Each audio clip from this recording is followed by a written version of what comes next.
Hello guys, আসসালামু আলাইকুম। আজকে বুটের হালুয়া বানানো হচ্ছে। এই যে দেখেন, এখানে আমি ঘি দিয়ে সব গরম মশলা আর বাদামটা ভেজে নিয়েছি। আর বুটের ডাল আমি সিদ্ধ করে এই যে দেখেন ব্লেন্ড করে নেওয়া হয়েছে একদম। দাও, এবার দিয়ে দিব প্যানে।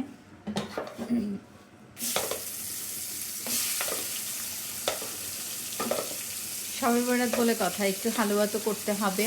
যদিও চালের রুটি করব না, ময়দা দিয়ে দেখি একটু রুটি করে নিব। চালের রুটি বানানো সম্ভব না, কারণ বাচ্চাদের স্কুল খোলা, পূজা করে এত কিছু পসিবল না। এই যে দেখেন, সুগার দিব পরে, আর একটু ভাজা ভাজা করে নিই,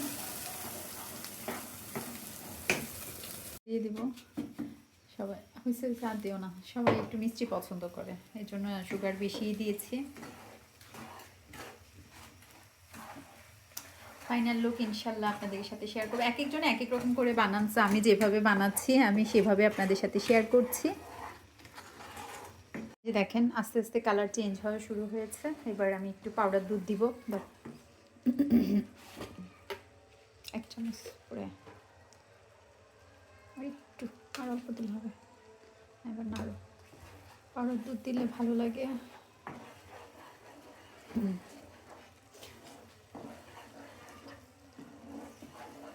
একদম লাল লাল করে ভাজা পর্যন্ত ওয়েট করতে হবে, শুধু নাড়ার উপর রাখতে হবে।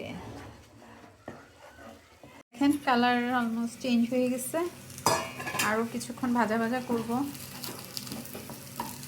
একদম ড্রাই হয়ে গেছে, আর একটু লাল লাল করে তারপরে ঢেলে ফেলবো।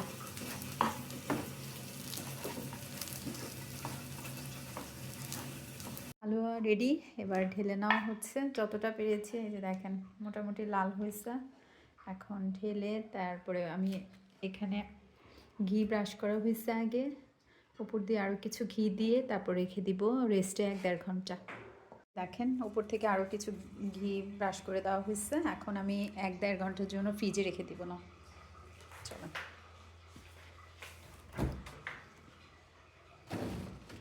1-1.5 ঘন্টার জন্য ফ্রিজে থাক, যখন কাটবো আবার আপনাদের সাথে শেয়ার করব।